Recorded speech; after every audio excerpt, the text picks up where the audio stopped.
Hello, everyone, and thank you for tuning in to episode 42 of From the Middle. You've got several hosts on this podcast. I'm one of them. My name is Dylan. You've also got Kendall and Kory Romano. We are three middle-class idiots living in the middle of America, the middle chapters of our idiot lives with a point of view somewhere in the idiot. Thank you for joining us. We're excited for part 2 of Best of the Middies. If you don't know what that is, pause now, go back, download the last episode where we have the second longest intro ever and the Best of the Middies Awards, first of the Middies Awards, some kind of Middies Awards. What if Middies? We're doing, seriously though, we're doing the best of the 2010s. So like the whole decade worth of best of. And this is part 2 of that. And this is part 2 of that episode. And because we had the second longest intro ever and a lot of fun banter. It was fun. It was some of our MIDI awards. It was one of my favorite intros. Yeah. Because that went so well, we had to keep this going into a part 2. So here we are. Our favorite things from the 2010s in different categories we're awarding with a completely meaningless award called MIDI. And we're going to go around the horn, and the criteria for picking our favorite things is completely arbitrary. It could literally be for any reason. And we didn't even agree amongst the three of us what that criteria is. Yeah. It's just up to each individual dude. Yeah, I picked favorite musical artists last time based on who I enjoyed listening to the most, regardless of charts or sold albums or critics or Grammys. And I saw the word artist and assumed he meant visual artist. And so I answered, that fashion. Which Kendall and I would have had no opinion on as a category, as well as every other listener of the podcast. Oh, come on. So I would have said Kory Hubble. Oh, hey, you're going to hurt Ben's feelings. Okay, so we're going to continue. Again, if you haven't listened. He came out in the 20s. This really doesn't matter, actually, when you listen. You could listen to this one and go back. It's really irrelevant. They're all different awards. It's not like we stopped in the middle of one award. None of what we're doing matters. You do what you want to do. You do. You know what? You just take you where your spirit leads you on this one. Live your truth. I just want you to just let Jesus take the wheel. Eat, pray, love your way to the best episode order that you can think of. Never mind the mess. We're making memories. That's right. And whatever else you have written on that chalkboard in your kitchen. I like that people always say that when there's kids' poop involved. Lots of kids poop, and then somebody goes, "You're making memories." Well, we're making a mess. That's what we're doing because there's poop everywhere. Never mind the poop on the walls. We're making memories. All right, so we're gonna dive right into the mess. I mean, the awards. Same thing. And here we are with the MIDI Best of 2019 No, not 19. Again, the 2010s. I made this thing up and I can't even remember it. The MIDI for the best podcasts of the 2010s. Kendall, you're up. Joe Rogan Experience. I had the same thing. I had the same one. Okay. Are you serious? Those all cancel out. Next one. Cheek burst. Do we want to talk about why? No, we can. We can all talk about Joe Rogan. We can talk about Joe Rogan and some of our favorite guests. Maybe we have honorable mentions. We've talked about it before. It was one of the things that inspired this podcast. Not that we want to be like Joe, because we never will. We don't even do interview-based podcasts. Not really, and we need to do more. And, I agree. Yeah. And just for all of you out there, because that's what Joe Rogan does. For all of you out there that are wondering, we are doing our very best. And we are going to have a female guest that we can interview. We're going to interview people from different professions and people of different races, colors, and creeds. So we're working on it. Yeah. And if you have an idea of a guest that we should have, hit us up on all of the socials. So as soon as we meet those people, we'll be able to invite them onto the podcast. We're working on it. All right. So, okay. So you guys, we've talked a little about Joe Rogan, but now that's been 40 episodes ago. Yeah. I mean, Kory even committed to the look. Yeah. That's true. Yeah, I see what you did there. You rascally devil. So maybe instead of telling everyone why necessarily the Joe Rogan podcast itself, you can go back and listen to episode 1 where we talk about that sort of influence. Maybe has there been some special guests recently on Joe Rogan that you've really enjoyed that have continued to affirm that it's it's your favorite podcast? Is that too? What's funny is that he hasn't had anybody on in a while that I know about or follow. So for the last couple weeks, actually, based on what I like to listen to, it's been a little bit drier. Yeah. Which is kind of funny since we just gave him the award. You're welcome. But yeah, we agree. He's one of the best interviewers out there. He's a genuinely curious guy. He doesn't often reveal his stance on anything. He just goes where the conversation with his guest goes. Mm-hmm. It's introduced me to not just different people that I might not hear otherwise, but topics and things that I wouldn't ever consider super fascinating to learn about. And here I am an hour and a half into this topic I know nothing about. And no one else makes me do that more than Joe Rogan. Mm-hmm. And so for that reason, it was a no-brainer. There's been at least a handful of people on this year you would know. Yeah, I know. But just like, I mean, when the conversation is, he talks to a lot of very, very smart people. Mm-hmm. And there's this, sometimes I can't hang with. There's a physicist that he's had on several times that I've listened to like bits and pieces of, I've listened to the clips of. Yeah. And so many of those I cannot keep up. When he talks to physicists or even people from the psychedelic lifestyle and they're talking about neon turtles, I'm just like, cool, I'm out. But like comedians, celebrities, artists, musicians and stuff, I can hang. All right. So do we want to say our second favorite podcast then? Since we all unanimously agreed, Jerry. An honorable mention is great. Honorable mention would probably be for me, which will come as no surprise to anyone. Congratulations with Chris D'Elia. He's a comedian. He's super silly. He's not trying to be highbrow comedy. He's just silly. Sound effects. He's got his own like language he speaks. He's just a silly guy. But he's introduced me to a lot of the other West Coast comedians because he runs in circles with a lot of them. At the Comedy Store and at the Laugh Factory. So hearing him talk about his other comedian friends has introduced me to other comedians I like. He's not clean. I've said that before. So if that bothers you, probably don't listen. But it's just like he says, he's down for his silly goose time and that's it. Mm-hmm. Doesn't take himself too seriously. He's just a big goofball. And I like to see how his brain works. And he's a little bit cynical. So he makes fun of people out there in the world, and it's a good time. There you go.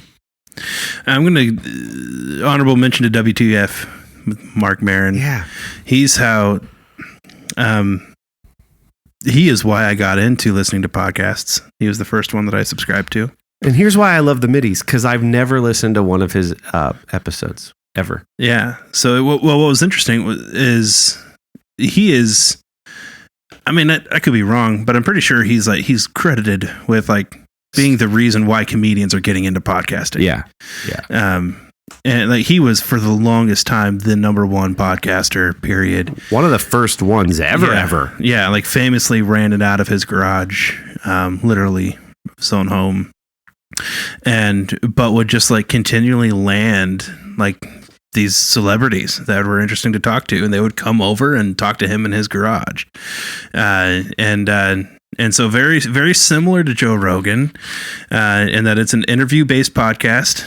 relatively long form, and he'll have a celebrity on, and he's not necessarily going to talk to them about the thing that you expect him to talk to them about. Yeah. They just talk for a while and record it.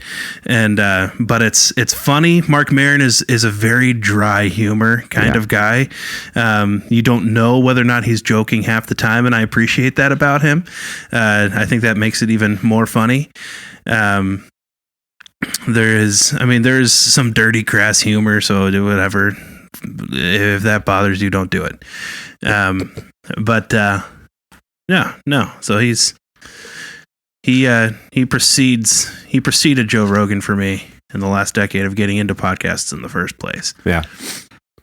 Yeah, I'll have a couple honorable mentions, only because one of them is going to be more obvious. We've talked about it a lot. Pete and Sebastian, Pete Corielli and Sebastian Maniscalco, both comics, have a podcast together, and they didn't know each other before the podcast. And so it's interesting hearing them kind of dive into their background sometimes, because they don't always know, because they didn't know each other. And also I've really, as Office Ladies has continued on, they start bringing on guests and things, and behind the scenes folks, that one has gotten even more fun. If you're a big fan of The Office, it's fun to check out. They just had on Ken Jeong, because he was in the improv class or whatever in The Office. And it's interesting now in hindsight, with him having done the Hangover movies, and he's on the Masked Singer now, and he's in Community and all this other stuff. I think he was in Community, but having done all this other stuff now, that hearing him talk about even just getting on to The Office was such a big deal. If you don't know, they host what they're calling a watch party. So they go through each individual episode of The Office and talk about it and give behind the scenes stories and inside jokes and blah, blah, blah. So I'm into season 2, and it makes me want to rewatch each episode again because of hearing them talk about it and how things were shot and when they broke and when they didn't. And that's a really fun way to go back through The Office, which is the whole sort of point. And they're bringing new life to it and a new generation of Office viewers. It's pretty cool. Yeah, it's really good. So there's my honorable mentions. All right. Well, congrats to Joe Rogan Experience. That was the first unanimous Middie award. First sweep, 3 Middies in the mail on their way to you, Joe Rogan. 3 for 3. The least you could do is be a guest in our podcast. Send us a cameo or something. Jeez. I would accept. We would even do it remotely. Yeah, I guess we could do what we could do. Or you could fly us out there too. With your money. Yeah. Jackass. All right. And now the Middie for the best sports moment. Yes. Of the 2010s. Kendall. The 2017 Eagles season and Super Bowl run. Coming off the heels of a losing season the year before, and then going 13-3 the following year with a breakout young star quarterback, only 2 near the end of the year get injured and out for the rest of the year. And now everybody's thinking this Cinderella story of the Eagles is over. But nay, Nick Foles steps in, and the whole world simultaneously said, Nick, who? And he comes in and he clinches the division. He comes in, gets them not just polishes off the playoff berth, but the home field advantage, goes into the playoffs, and everybody was like, well, this Nick who? I mean, we didn't even expect Carson Wentz to do well in playoffs. Nick who's not going to do anything. You know what Nick who did? Nick who marched through those playoffs and beat the Patriots in the Super Bowl. And that is my favorite sport moment of the decade. It's pretty impressive. It is a Cinderella story in the NFL, which is a big deal. I've heard. And then if you're stateside with us, you have heard of the NFL. Well, they have the games in London too. So. And yeah, that's a good one. That's it. And I'm a Patriots fan, even. So for me, all the more impressive. Exactly. All right, Kory. I chose the kick 6. Yeah. The Iron Bowl in 2013 between Alabama and Auburn. I remember where we were at Sherry's family Thanksgiving. We were going to leave because we thought that game was over. She's like, no, I want to stay and watch this. And then the world witnessed something that changed how football is played. When on a long field goal attempt, the defense put a catcher back there in the off chance that it goes way short, and he runs it back to win the game. And from then on out, people started putting players back there. Yeah. Yeah, not just, but we're talking like a tie game and going for a long field goal to win it. Worst case scenario, you miss it and you go to overtime. Right. Unless there's a guy back there to catch it and run it back for a touchdown. And we were just like, and I intentionally tried to avoid, teams that I root for and just like look at it a little more subjectively. Objectively. Anyway. And that was pretty cool. The kick six. I, on the other hand, don't feel a need to do that. And I am absolutely going to homer for my favorite team. Okay. Which is the Ohio State Buckeyes national championship run. That's unfair because the board's on your side of the table. If anyone doesn't understand why someone would be so rude as to make that sound effect, it's because Kendall's a Michigan fan. It's true. And he doesn't want me to bask in my moment. No, you can go. Which is reflecting on the run that the Buckeyes had. With that complexion, you'll get burned. To the first ever NCAA playoff championship. And it was wonderful. And not only did we have one quarterback down, like some kind of cool teams. It's another. Your story was impressive. Not impressive enough. We had two quarterbacks go down. Still one. And okay, so here's all of mine was a pro level quarterback. Yeah, I don't care about that. All of that was kind of the silly buildup. But seriously, though, I was really reflecting back, and I remember a moment. I think the Bama game was bigger than even the national championship that year. So if you don't remember, Ohio State was the 4th seed and had to play Alabama in the first round. Yeah. And then we went on to eventually beat Oregon in the national championship. Bama still feels like the national championship. And I remember after they seeded the first 4 teams, it was a big deal. It was on Facebook. This is 6 years ago. So Facebook didn't have much of the negative backlash it does now. So like ESPN's pushing the rankings out to Facebook and they post that final image of the top 4 teams. And I remember somebody commenting under that post that they said something to the effect of, it's really nice of the college football playoff committee to give Alabama a first round bye. And I remember thinking, you son of a gun. And for us to win after several big SEC losses in a row, to beat Alabama as the 4th seed. And then I don't really even remember feeling concerned about the Oregon game after we beat Alabama. Yeah. That was just such a huge win. And it was that like 80 plus yards through the heart of the South when we just had that huge long run in this. I think it was the beginning of the second half to really start to pull away. And it was just like, that was so satisfying after watching the LSU and Florida national championship games that were just crushing. To like, we might do this. Yeah. We might actually be able to pull this Bama game off. And then again, I didn't even feel that concerned going into Oregon. It's like, it felt like at the time, well, the toughest team is out of this now. So we just got to go on and beat Oregon. So that for me was incredibly satisfying. I know we lived in Louisville at the time. And watching it at home in our apartment, I'm like, there are no Buckeyes around to celebrate with. I mean, there's some down there, alumni, but for the most part, it was just my wife and I basking in that, and it was glorious. No, that's a good story. That's mine. All right.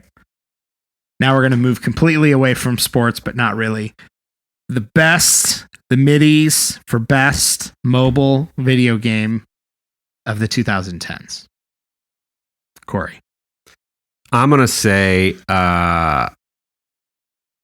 Pokemon Go from 2016.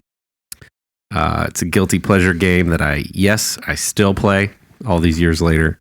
And just from a sheer sort of like personal time spent perspective, how much time I've put into the game. And a run-in with the cops at one point. A couple run-ins with cops, actually. and just cultural impact. I think it was like across the world, groups of geeks hanging around libraries and public places that were digital Pokemon stops. And then from a gaming and AR technology, so mobile gaming really hadn't employed AR much, or at least on a recognized level to that point. And so to be able to hold up your mobile device and see the actual world behind your phone, as well as some superimposed digital creature that you can catch and interact with. I mean, it was just sort of groundbreaking from that perspective too. So Pogo it is. Pogo. And nothing has really used AR to achieve that level of fame since. I mean, it's hard. The brand power of Pokemon as a whole is so strong. They've tried with a couple. I don't know. I'm sure somebody could pull the stats on how much money that game made, how many players were at its peak, and it would be astonishing numbers. A free game. So another, in-app purchases only. So it's a free game. And to do what it did, yeah. Others have tried. There was the Harry Potter one that came out. There's been a couple that have tried the augmented reality like Pokemon Go did, and they've not reached the same level of fame, I guess. Yeah. Kendall? So the Far Away series of games, they are the only games that I've paid for, and they are. So they're puzzle solving games. You're moving through this. You're walking through this 3-dimensional world, and you're like following these letters and the footsteps of your father, who was an adventurer, and you're collecting items to solve all of these puzzles, to make your way through and trying to solve this big mystery of what happened to your father. Where did he go? What did he find out? And they've carried that story along a line through like 6 different Faraway apps, games. So, and I've paid for all of them, and they are intriguing. They are the kinds of games that like for me harken back to console gaming days when like I would get a new game and then like stay up all night trying to yeah. And like I know how late it is, but I don't care. Like after I got through the first Far Away and then the second one, I remember going through the second one and staying up almost all night, doing as much as I can until I couldn't stay up anymore. Like it was not just I have to be up the next morning, but it was like my eyes don't want to stay open now. Yeah. How much were those apps? Do you remember? I think they weren't much. They were like $3 each or something like that. Is this kind of like Quest? I don't know. What's Quest? Oh, okay. Yeah, I don't know, but I've never even heard of those games. So yeah, this is why it's fun to do this. I thought Quest was like early PC games where it was just a giant mystery and there's a key in a room and you got to go to this place and that might be the wrong name. This one there's in each level there's a whole bunch of individual puzzles that you have to solve in order to do various things. So maybe you need to collect a bunch of pieces of a broken tablet map or something, and so you have to solve all these different puzzles to even like make it through doors and things, and then eventually you collect these pieces and now you have to solve that. But there's very little instruction. You're just figuring it out as you go. You're picking stuff up and what does this mean? And yep yeah, it's that kind of thing. I meant Mist. I said Quest. I meant Mist. Yeah, the Mist games were I kind had of an like old coworker who would talk about, I think Riven and Mist as some of the games that he played a ton on computer. Yeah, and there's was just like always trying to find what's the newest version of that. Yeah, there's like a boat docked for no reason, and you got to find the correct part to maybe fix it. And So it's that sort of thing. Yeah. Okay, cool. I'm looking at it now in the App Store. That's cool. Awesome. Mine's not going to be surprising to anyone who's listened before. Dominations. It's definitely, I mean, I played Pokemon Go a lot. Dominations, the quick rehash it's like Clash of Clans and a lot of those other things, but imagine a little bit more detail, and fortress building like Age of Empires, something like that. So I've certainly got my bang for my buck on dominations. In fact, you were playing between the last week's episode and this week's episode. Yeah, it's been out since 2014, and I think I've been playing a good chunk of that. Are you the best? No, that's the thing, because some people have paid into the game a lot and have heavily upgraded stuff that I don't have. So Did they make the map bigger, or is it still the same size? No, they keep making it bigger. I mean, like, they've added extra places to build over time. I used to play. Yeah. I used to be in your clan. Yep. It's real good. All right. Now, that is a... Oh, go ahead. No, are we skipping over book? Oh, no, let's do book. I just didn't have it written down because I think Kory added it. But let's do it. That's fantastic. So we'll do the MIDI for the best book of the 2010s. I didn't have that category, so go ahead. Sorry, I added that. Kory added that because he has one. He just does whatever he wants. He just It's my world. I'll do what I want. I went to the library last week and I want to plug this book I read. Yeah, I read a book. I go to the library to rent movies. Like it's a blockbuster. My favorite book from 2014 is Creativity Inc. by Ed Catmull, at the time president of Pixar as well as Disney Animation Studios. It's a great book. It's just about infusing creativity into business and how you do business and overcoming challenges that prohibit an organization's creativity. But it's not, that sounds niche when you say that, but I took things from that I'm like, this changes how I want to be a dad, and this changes how I want to lead groups and how I think about things. And anyway, he does all of that through the story of him coming up in that industry, and his relationship with Steve Jobs. And it's fascinating. So there's a lot that you can apply to your life from reading that. So cool. Buzz Lightyear's on the cover. Nice. So I didn't have it, and this is where I was talking about how I must be old because none of my actual favorite things came from the 2010s. I was having a hard time trying to even think of a book that was published after 2010. Everything I read is older than that. Yeah. The closest I could come up with for a book that was moving enough to even mention was 2009. That was the closest I could come. We'll let you have it. You'll let me have that one. Yeah, go ahead. That one is Christ-Centered Worship by Brian Chappell. Mm-hmm. And he wrote a couple Christ-centered books, and his worship one, to be honest, so now a decade later of worship leading and read that book while I was worship leading, and that book has informed a lot of things in decision making that I do to this day with worship leading. So for our church, our liturgical style and things is it's not prescribed by that book, but that book kind of led me through a thought process of kind of landing where I think journey should be going, and our church, and so our liturgical style there's a lot of that is thanks to that book. Criterion that I use for selecting songs or deciding to write a song, or and the theology and the richness within those songs is all informed by that book. My attitude toward worship teams and who's in is informed by that book. So there's a lot of things that I do that in some cases I even thought about really at all because of that book.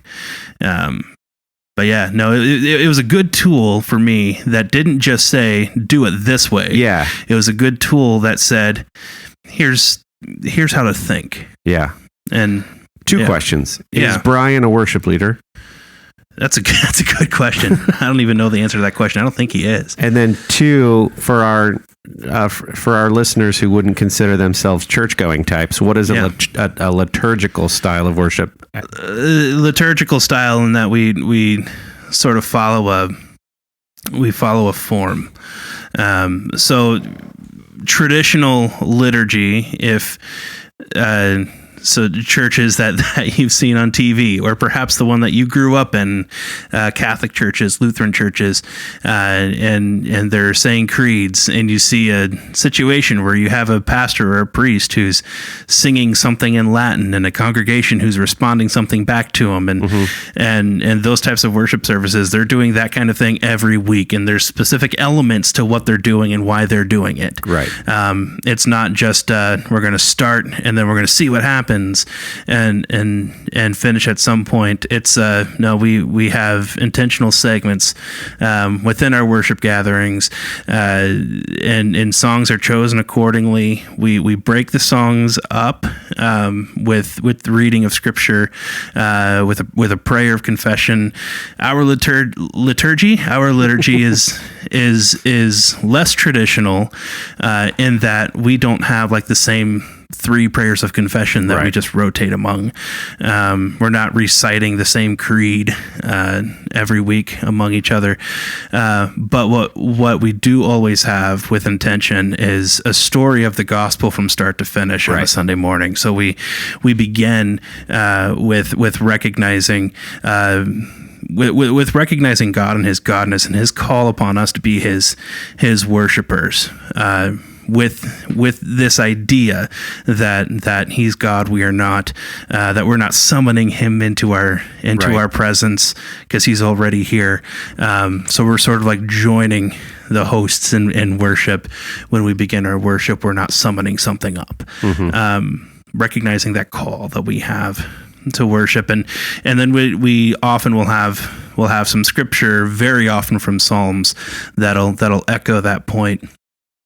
The Psalms themselves being sort of the original worship songs, and then from there, then praising God for who He is and all of His greatness and righteousness and all the things He says about Himself that are good and perfect, and then contrasting ourselves to that goodness of God, recognizing that we are fallen, which is often a moment of lament. So we purposely have a moment of lament in there, and that's for a few reasons. It's one, to contrast what we're called to be with what sin has made us, and it's also, there's also a moment there within lament,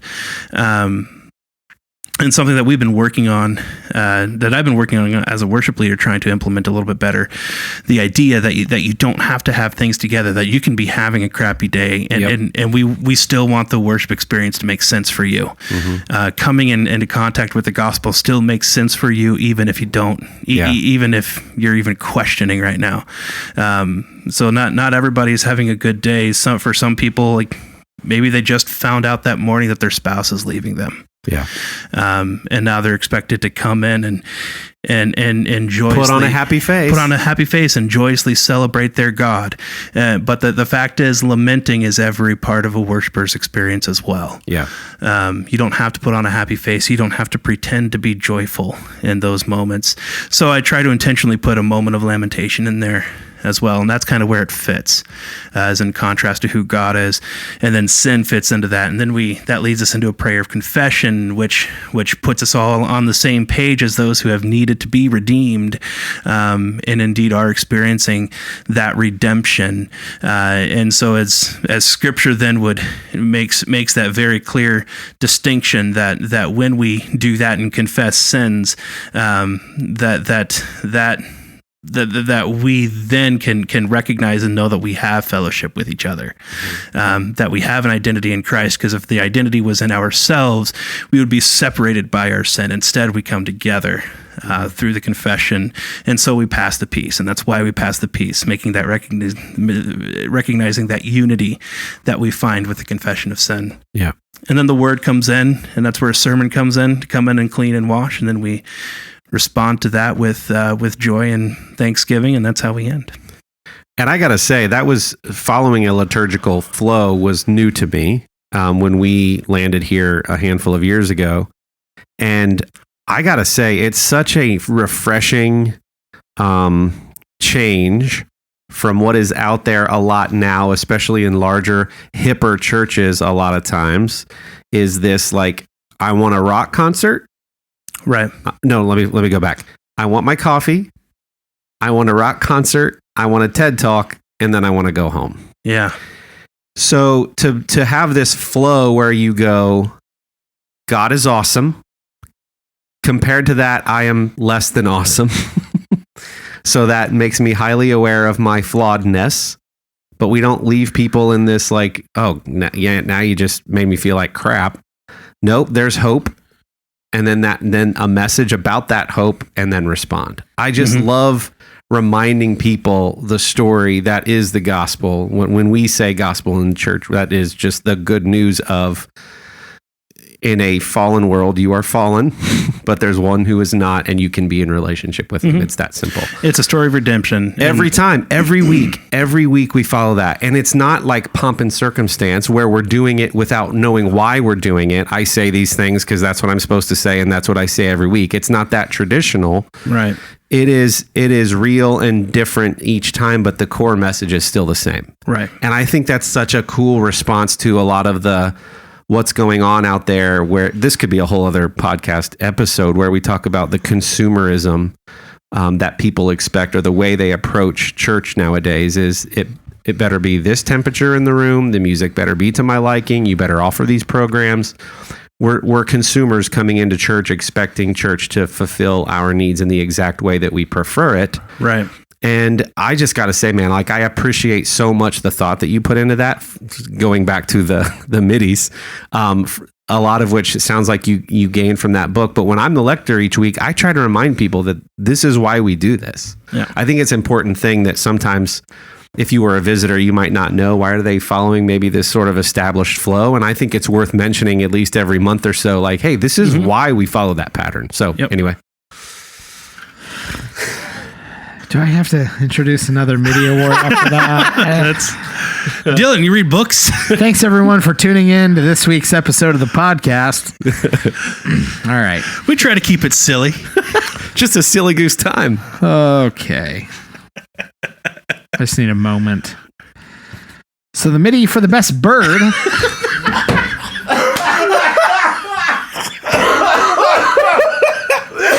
I say bird, yep. That kind of bird. Like B-I-R-D, a bird. Okay, Kendall added that one. It's literally at the bottom of the list. At the bottom of the list. There was actually another one before that, but the bird thing sounded funnier timing-wise. Yeah, well played. So I went with bird. That's like I forget that button's there. Son of a gun. I'll get better, I promise. Oh, man. That's so funny. So the Middie for the best bird of the 2010s, Kendall. 2018, Toby. All right. The parrot. The one with the leash. Your pet parrot. My pet parrot. All right. Kory. I was Googling birds. Is that legal? And then I was like, well, that bird didn't come out in the 2010s. But what is a bird? My bird came out in the 2010s. It wasn't that hard for me to find one. So then I was like, how could I put a creative spin on this? And my bird was Pixar's Piper from 2016, which is the Academy Award for Best Short Film. And it came out right before Finding Dory. And if you haven't seen that short, that little sandpiper is one of the most adorable birds you've ever seen. He's no Toby. But it's a story of parenting. It's a story of wonder, W-O-N-D-E-R. And the animation is beautiful. The crashing waves on the little beach and the little snails that pop up in the bubbles. And anyway, it's adorable. Piper, best bird. That is a cute situation. All right. Well, my Middie for the best bird of the 2010s comes from the reboot of DuckTales, 2017, Scrooge McDuck, as voiced by British award-winning actor David Tennant. Who was a doctor? David Tennant? Wasn't he one of the doctors in Doctor Who? Oh, yeah, the doctor. Not like a doctor. I was thinking Ken Jeong was like a doctor before. Like right, an actual That's what I was thinking too. Sorry. Yeah, for all the Doctor Who fans or the Whovians, yes, David Tennant, our dear friend, the doctor. They rebooted DuckTales. They used a modified version of the original cartoon theme song. And David Tennant does the voice of Scrooge McDuck. Is this And on Disney Plus? He does. Oh, yeah. He does quite well because he is, in fact, Scottish. And so he does a great job as Scrooge McDuck. So he's going to be my favorite bird of the 2010s. We did have another one before that. We jumped from mobile game to book. I don't know if, Kendall, you had one because you haven't had a console in a while. But Kory, did you have a favorite console video game of the 2010s? I sure did, Dylan. And let me tell you about it. We've talked about it on this podcast before, and we've said that about almost all of our middies, but it is the 2017 game, The Legend of Zelda Breath of the Wild, of which they are making a sequel. And we've seen some trailers for that. But it is a sandbox-style game. And if you're unfamiliar with gaming, that just means it's a giant open world. And you can sort of do whatever you want, from camping and mountain climbing to hunting and fishing. And you can follow the storyline if you want or not.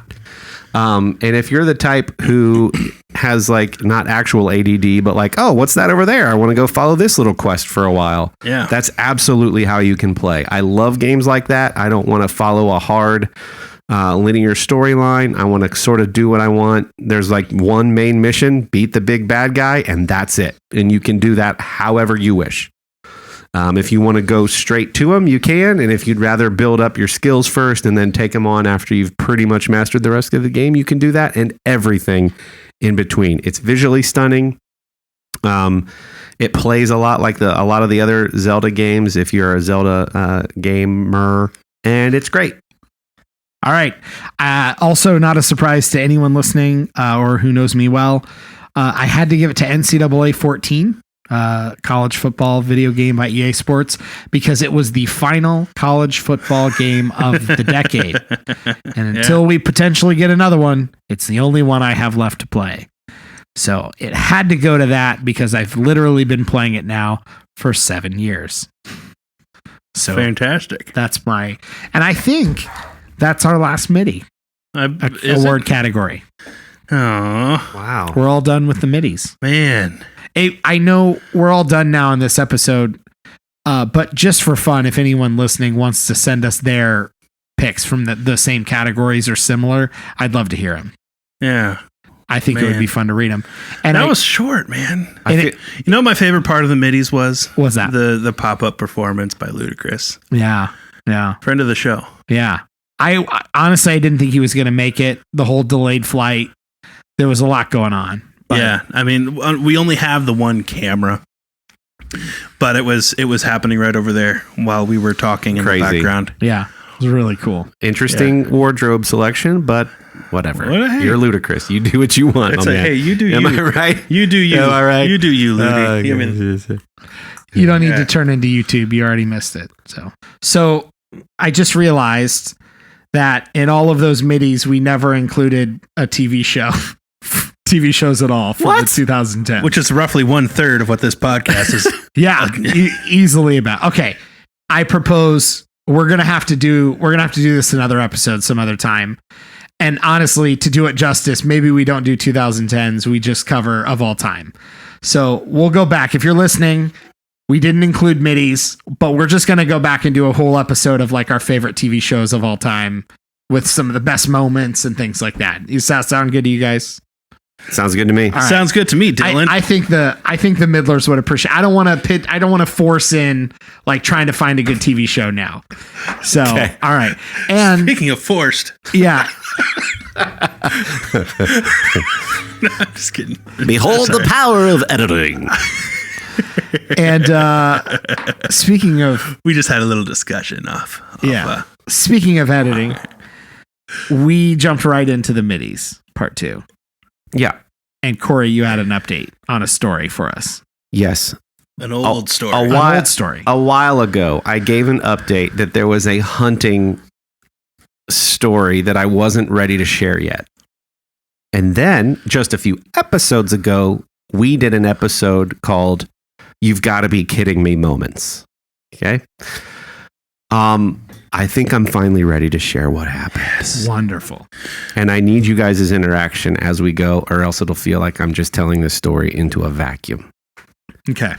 Shoot. Pun intended. So, here we are in the Midwest. Hunting can be a very controversial topic, but I grew up in a family where there were hunters. We eat everything we kill.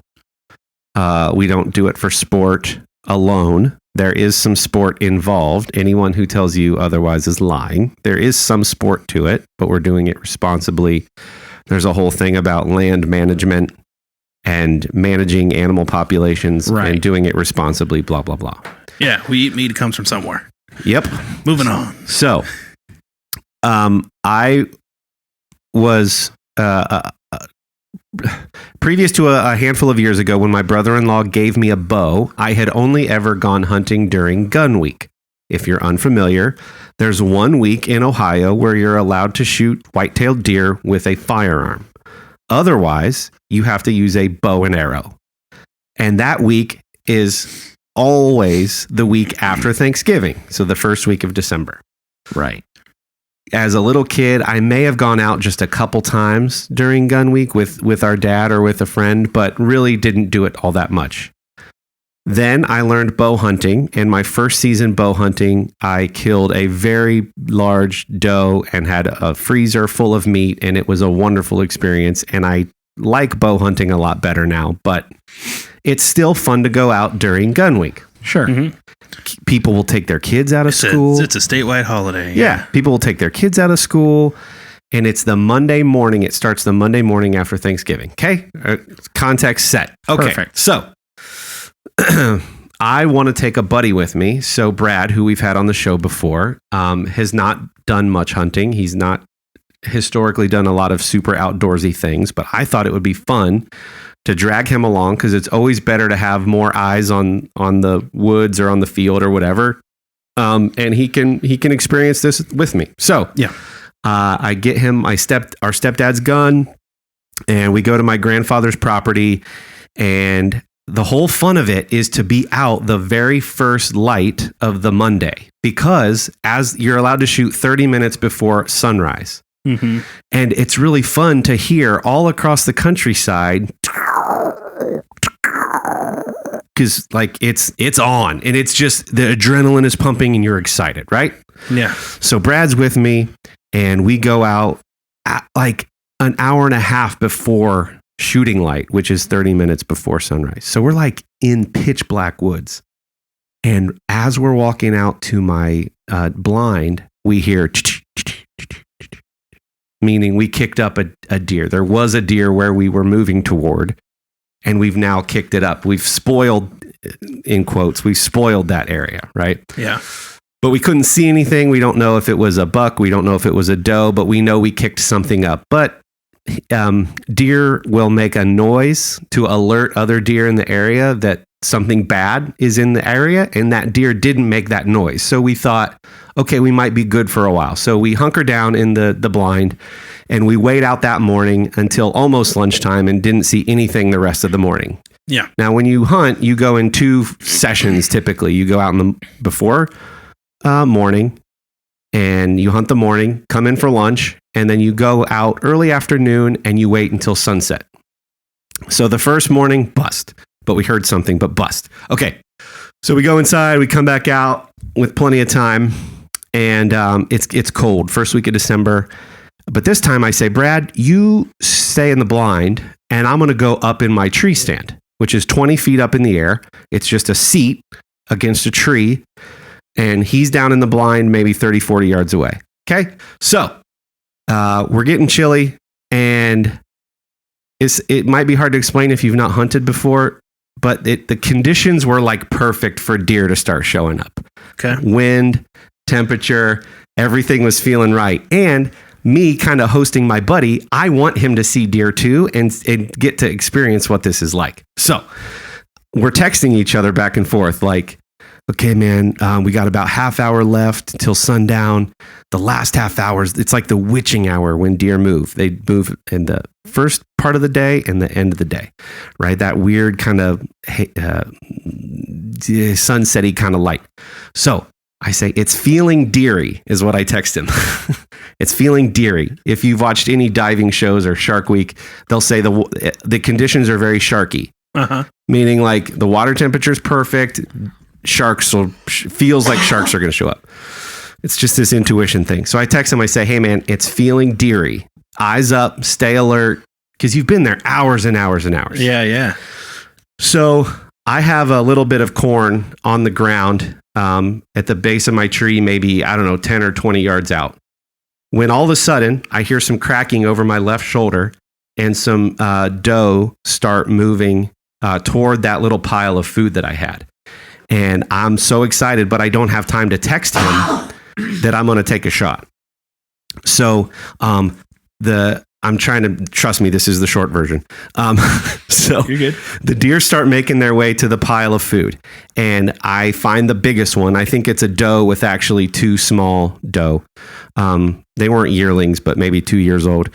And she broadside, so I've got a perfect shot at her side, and I shoot, and I know I hit her, and she takes off. And I didn't have time to text him, so he was just like, bang, oh, snap, what just happened, right? And I said, I just took a shot at a deer. I think I got her good, and we just got to hunker down. So here's the most exciting part of all of hunting. You've now shot a very large animal, but they always tell you you have to wait 15 or 20 minutes before you get down from your tree stand or from your blind, because you want to let the animal expire. If you get down right away, the animal will continue running, and they can run on adrenaline for a very long time. Yeah. So you want them to go lay bed down, and they're kind of like assessing their own how they're injured, and that's when they will typically expire if you've gotten a responsible shot. Reminding you, I was raised to only take responsible shots. Yeah. The men in my family were like, if you don't have a good shot at that animal, you don't shoot. Very responsible hunters. So we wait the 15 minutes, and you're trembling because you're like excited and the adrenaline is pumping through you, right? Yeah. So he's like, did you get her? And I'm like, yeah, I think I got her. So I went to the exact area where I shot her. I saw fur on the ground, good sign. I saw some blood on the ground, good sign. But she had run out of sight. So now we kind of have to track her. Okay. Right. So I say, let's go back up to my grandpa's house. Let's get some flashlights. Cause remember, it's getting dark at this point, and we're already cold, but now you're just pumping with adrenaline. You're so excited. Yeah. So he comes back out with me, and now this is like where we turn into primitive hunter-gatherers, where we're trying to find specks of blood on maple leaves in the woods at night with flashlights. And it's him and me. We can see our own breath, and we're trying to find individual little specks of blood. When you find one, you find the next one, you find the next one, you find the next one, and you're literally trying to track where this animal has gone to bed down to expire. We do that for probably an hour and a half. We're finding the littlest specks of red on dry maple leaves, when all of a sudden the trail runs cold at a huge opened mowed area by a water treatment plant. Mm-hmm. And we've been at this for about an hour and a half or 2 hours at this point, in the pitch black with flashlights. And we lose the trail. We lose the blood trail. And I'm like, man. And you went from, I've just harvested this animal, to we can't find her. And it feels irresponsible to stop looking, but you're also exhausted. And so I said, dude, we'll just pick up the search in the morning. It was cold enough that it would preserve the meat. Okay. And so we're like, let's just pick up the search in the morning, where we can get, like, we're dejected, but still kind of excited. We go back out the next morning, don't see any sign of where this deer has gone. And then I'm going back to the original shoot site when I see white fur, and the bellies are white, which means maybe I shot a little low and I didn't hit any of the vitals, which is lung. Ideally you want lung, heart, lung. So here we are. Now it's the morning of day 2. We've gone out. Because we've been traipsing through the woods all night, our scent is all over that woods. Yeah. Nothing is going to be there that was there. So I'm like, well, this area is ruined, and we didn't find anything. So I'm very dejected, and I feel a sense of responsibility as a hunter, like shame on me for not accounting for the angle from that I was from my tree stand. I should have aimed a little higher. You're doing all the whole shoulda, woulda, coulda. But this isn't going to spoil our trip. There are at least 2 other places we could go hunt. And so I say, let's go to my father-in-law's property in Ada, which is about 10, 15 minutes away. But because this area is ruined, let's just go in for the morning. We'll have lunch, and then we'll go to my father-in-law's for the afternoon hunt. Okay? Right. He's got 10 acres that is surrounded by huge fields, and there's signs of deer all over that area, tracks and everything. But I also know that there's a couple guys that also have permission to hunt that property. So I text those guys who I know have been there for the previous day and a half and say, have you seen anything? And they go, bust. We've seen nothing in a day and a half. I go, well, heads up. My buddy and I are going to come into the woods this afternoon. We'll have orange on, not antlers. Don't shoot us. Fair. Yeah, fair ask. It's good warning. Yeah, but they've been there for a day and a half and seen nothing. It's 2 brothers. So we drive to my father-in-law to the country road where you can see about a quarter mile off. You can see the woods that we're going to go hunt in. And when we park the car, there are 2 deer standing at the edge of the at the edge of the woods that we're about to enter into. Yeah. Now I'm like, crap. They see us parked out at the road. I don't want to spook them, but I also know those other 2 hunters are in that woods right now. And I can't see from the road, and I don't have binoculars to determine if it's 2 doe or is it a buck or a large buck. I don't know. Yeah. So I text the guys the guys that are in the woods, I go, FYI, 2 deer at the north edge of the woods. We're about to walk back. We might kick them your way. To let them know, I know you've not seen anything for a day and a half, but here we are, and they're right there. Yeah. So you're not allowed to have like walkie-talkies or anything for hunting. It's against state law. So text will have to do. So I'm like, well, we can't like go just blitzing in there. We should just very, very slowly walk that quarter mile back to the edge of the woods. And maybe those deer will just slowly make their way into the woods. What you don't want to do is spook them and alert them, and now they're bounding across, right? Yeah. Right. So Brad and I start to go back, and they start to slowly walk into the woods, which is fine. That's what we want. And we just all of a sudden hear blam, blam, blam. And the guy texts me and goes, one of those was a buck. I took a pot shot. I don't think I got him. Pot shot is I just pulled the trigger and hoped to God that I hit something. Jeez. Which the way I came up and the way we were raised, you do not do that. Yeah. I could think of 2 reasons right now why you wouldn't do that. Yeah. It's an irresponsible shot on the animal, and it's irresponsible for the safety of others. And whatever. Yeah. Pot shots and hunting should never be mentioned in the same sentence. So these guys had been there for a day and a half. They're like, we think we're just going to leave. But Brad and I were really excited about having a second location to hunt. So I said, we'll hunker down. So I go to my tree stand in one corner. He goes into just some brush at the base of a tree in another corner.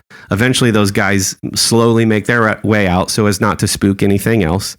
Now, we know we've probably spoiled whatever was in there when we walked in. Right. But because everyone else is hunting, how that works during gun week is all the deer are moving because they're all getting kicked out of the woods, the respective little patches of woods that they're in. Exactly, yeah. Right, So right. all the normal variables of, deer typically come through at this day, all of those are anything can happen at any time. And that's part of what makes it exciting. Now, I've never even had the opportunity to shoot at a male deer, a buck, since I've been hunting. So it's really cold this second day. Those guys have left now. And we're there for about an hour and a half, 2 hours, coming up on 2.5 hours when we're starting to get to that exciting time again where it's like conditions are right. It's that sunset-y kind of time. Don't see anything when all of a sudden there's a group of 3 does that are ahead of me. And again, I'm just from the purpose of like which is going to fill the freezer fastest, I take aim at the largest doe. When my phone in my pocket is going,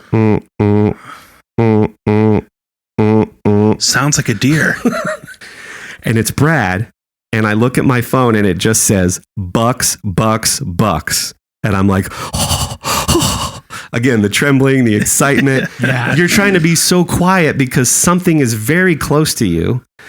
So then over my left shoulder, way out in the field, I see 3-4 deer. But then I get a second text that is, they're behind you, because he knows which direction I'm facing. And behind me in the field stands a very large buck. Now, I've never even had the opportunity to shoot at a buck, let alone one that's large, Yeah. let alone during gun week. Yeah. Usually you have to wait that they're inside of a certain radius that you can hit them with a bow and arrow. I couldn't count the points, but the deer's rack, the antlers were out past the ears. So it was a pretty good sized buck. So I very slowly try to turn. I'm just trembling because of both cold and just pure adrenaline. And I didn't have time to text him again to say, I'm about ready to take a shot at this buck. But okay, everything from the day before is going through my mind. Yeah. Right. Yeah. So I'm like, responsible shot, consider the angle, consider the distance, all the things, right? So I prop the gun on the top of my ladder. I'm 20 feet up in this tree. I prop it so that there's a little margin for error there. I aim exactly where I want to get a lung shot. Take a deep breath in, start to exhale. They always say, pull the trigger halfway through your exhale, pull the trigger, bam, hits the deer exactly where I want it to hit. And immediate, like I can tell he's hurt bad. And this is a great thing. Yeah. Because you don't want it to run far and you want it to expire quickly. His left front leg is flailing in the wind, which means something went through that shoulder, hit the lung exactly with it, all of the right things. So now I'm trembling again and I text Brad because the deer heads his direction. I say, don't take your eyes off of that animal, considering what just happened the day before. Yeah. The deer's hurt bad and I lose sight of him. And I say, Brad, don't take your eyes off of him. We wait the 15, 20 minutes. And now I'm ready to go collect my first ever buck, which Right. happens to be a large buck. Yeah. And I say, did you see where he went? And he goes, yep. And we're high-fiving each other. He's like, bro, you got your first buck. This is awesome. I'm getting like ready to field dress it and take it to get processed. When all of a sudden we see this man standing in the field and he's waving us down. And Brad goes, what's this? And this is my father-in-law's neighbor who's a farmer. Uh-huh. And he comes out and he goes, I saw you guys got that buck. You got him good. He's hurting. He's hurt bad. And I'm like, yeah. I go, yeah. He goes, I've been watching him all season. So he's been watching specifically these patterned animals. He's been watching them all seasons. And he's like, you heard him bad. I know right where he went. So we're like, sweet, let's go get him. We walk to exactly where the guy says he was. The deer pops up and takes off. Now we've walked probably a quarter mile again from our car. Now we're a half mile to 3/4 of a mile away from, and I'm like, he popped up really quickly and he ran like he wasn't as wounded as maybe I thought he was. So now I'm just in pure, like, you've got to be kidding me. I tell Brad, go back to the car. I'm basically running through the woods just to get on the other side of it to see where he went, because I know it's open field on the other side. Yeah. So now I'm watching this large buck run in the exact opposite direction of me. And I'm just collecting mud on my boots. It's getting heavy. It's getting darker and darker and darker. Now I'm following like a silhouette of a deer. Long story, wrapping up, I promise. We walked, I got to say, 1.5 miles, 2 miles. Now, Brad's got in the car. I'm chasing this deer across fields. I make it eventually to a little country road where I see 2 cars facing the opposite direction, but stopped. One of them was the guy that we had run into. He goes, I just thought I'd get in the car and see if I could help you guys track him. When he sees another car, that car almost hits the deer.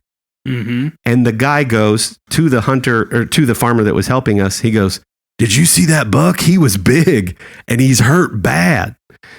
Now other people are talking about the animal that I can't seem to.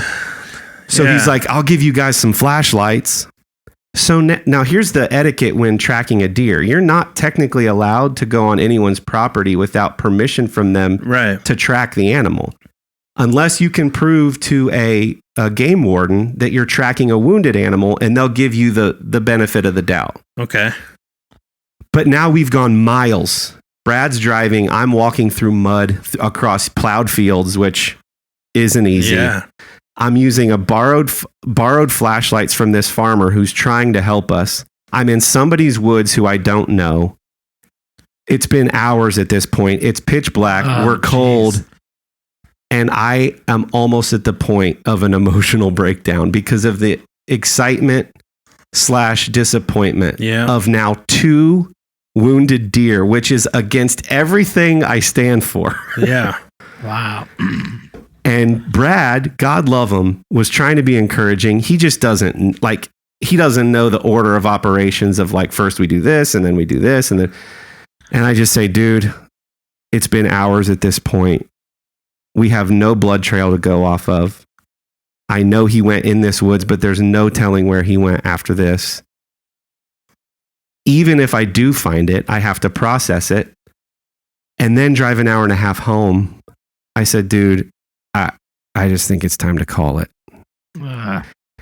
And while all of this is happening, we were dealing with some drama from some people in our lives, and they couldn't have known, but it was just all of the worst. So we get to the car and we finally we've called off the search. I don't even know the responsible thing to do. I've got work the next morning. I've only taken these 2 days off. Yeah. Do I drive back tomorrow and keep looking when I have nothing to eat? I've just run out of all the proper things to do. And just this idea that I've wounded 2 of God's creatures when I thought I was going to mount this thing on my wall in my office. And I was like, I just broke down. I'm just crying in my car. And Brad puts his hand on my shoulder and he's like, dude, it's okay, man. You did everything. Like he's saying all the right things, right? But it was just so, and I came back, I called my dad. I told Sherry, I'm like, I'm done hunting for the season. Now for any of you people who are wondering, I was using a smoothbore shotgun with rifled slugs. And because it's not a rifled barrel, the slugs are going to tumble, which means they quit spinning like a bullet does, and they just start tumbling. Yeah. At about 30 yards probably. And that deer was probably at 25, 30 yards. So what I, in hindsight, think happened is the slug stopped the rifled spin, started tumbling, probably broke his shoulder, which is why it was flailing, but wasn't enough to actually puncture lung, heart, or lung, because I know I hit him where you're supposed to hit him. Right. So the only thing I can infer was it wasn't a high-powered enough or rifled firearm to be able to puncture, and it just broke his leg. And he was just running on a broken leg with all the adrenaline, all the wind, and all the blood. So he had everything to keep going. Anyways, way too long of a story. But you start to question everything about, do I even like this? Yeah. Am I even doing it responsibly?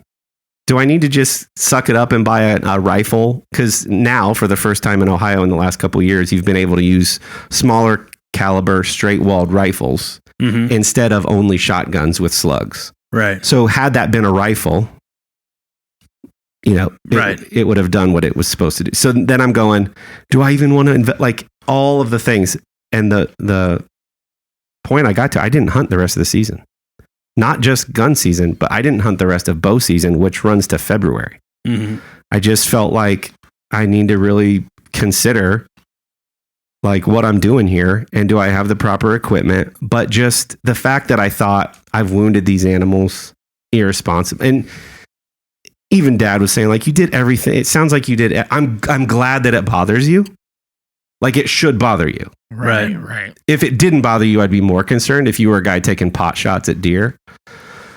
Anyway, That's the you've got to be kidding me moment. 2 deer, 2 days. The second amount worthy large buck that I thought for sure was down. I thought he was going to go 20 yards in that field and expire. And just, so that is the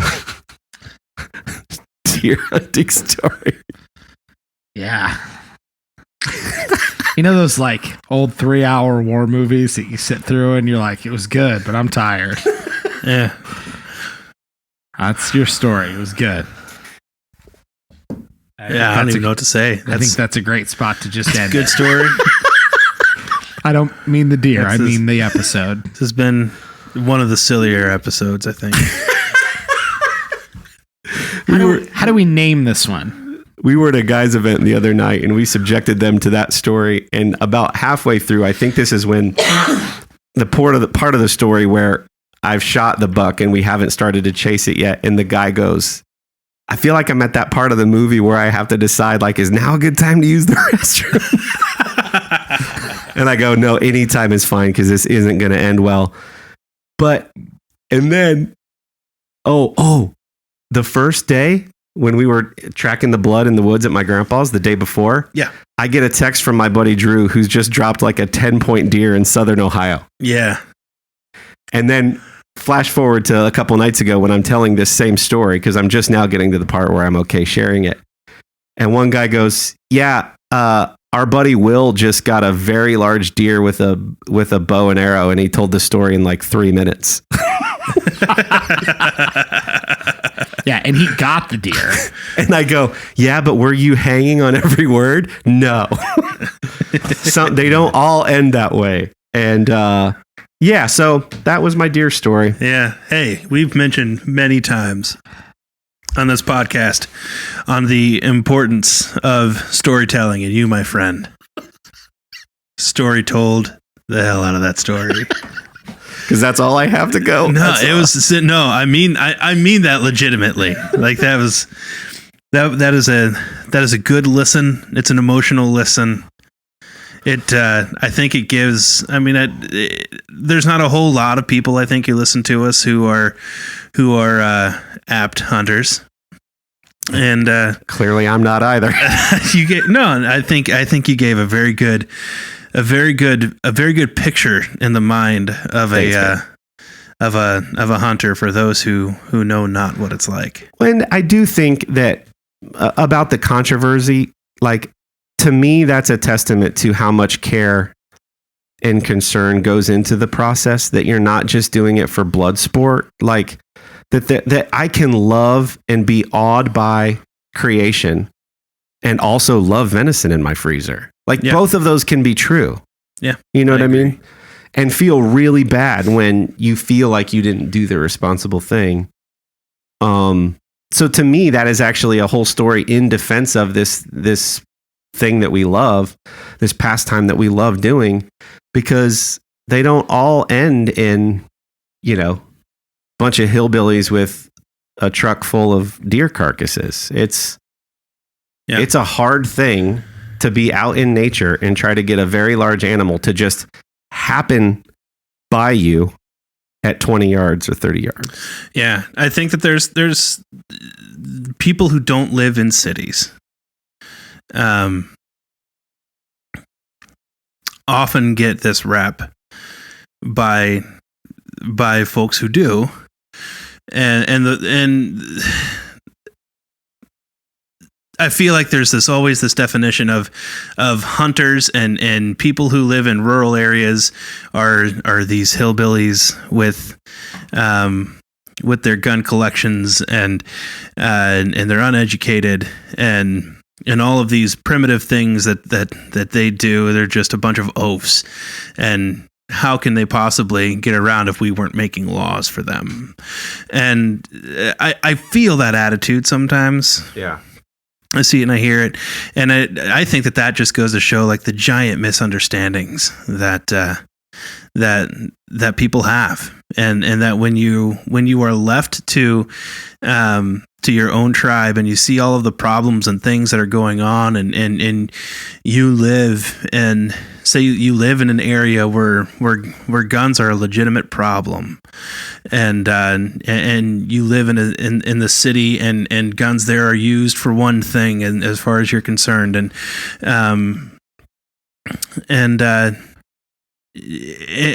for you that's your whole world, and then you start speaking out on it. There's this whole group of rural people that are like, we all have guns and it's not a problem. Yeah. We go hunting and that's what we do. And there's real thought behind what we do, and things of that nature. And the opposite is also true. Yeah. Right. And so the rural people then in turn look at folks that they don't know and understand it, have never lived their life, and just think that they're being a bunch of elitists I think what you're doing, what that story does, is I think it probably helps a lot of people see that hunting and at least using firearms in the context of hunting isn't something that is I don't know, like, that isn't something that's like second class. Yeah. I don't know the best way to put that. Well, and the thing too is the other way that story could end, and might end next year, is Brad and I high-fiving, and then us going through the process of seeing how it's processed and having meat made that we share with our family, and that's the healthiest, most organic meat you can get. Yeah. And having a memory that will, and even still, when he was telling the story the other night to some of the guys, like, his favorite part was that moment where him and I are like tracking a blood trail in the pitch black in a woods at night. That felt so primitive and still like an adventure and fun. And we didn't know what was going to happen around the next turn. And, we were able to track it over this barbed wire fence. And what's going to, like, that was like, can you believe us two dudes from the suburb, like living in the suburbs now, but like I grew up in the country, but like we're out here doing this, like, and it's fun. And so anyway, I guess it's that, like, the appreciation, and what we said this podcast was about, right, is like being that middle, like that there is a middle to the story, and that like, until you've walked a mile in somebody else's shoes and known what it was like for them to go out with their father and grandfather on Thanksgiving morning and go rabbit hunting together, and that shared experience and making those memories with the men in your family. Like, there's something to that, and being in nature, and it's awesome and disappointing. Mm-hmm. It's all of those things at once. Yeah. And I think that's, for me, like, it's thrilling, and nothing gets your adrenaline going like that. And it can also be extremely disappointing. Yeah. At the same time. And that's the fun in it. So anyway. Yeah, so these are real stories, real people. Thanks for making me feel good, guys. Yeah, man. Amen. The one who's going to overthink how long that story was. Don't, dude. No, it was good. It was good. It was worth it. I like to go out and pop a few caps. That's. I get it. It's relatable. In the same episode where we talked about our middies. No, I'm a huge fan of that idea and that reasoning, from part of the reasoning of the beginning of this podcast, of being able to sit down and talk about things, because people forget how to do that. And I think that that remembrance of, hey, just realize before you put other people down, like realize that they're different people with different experiences. Yeah. At the very least, recognize that. Yep. And maybe their intention isn't to take your rights away. Or if you look on the other side, maybe their intention isn't just to cling onto their traditions because they're more important than the lives of other people. Yeah. Like, let's not make these assumptions about each other. Well said. Because we're all Americans, from sea to shining sea.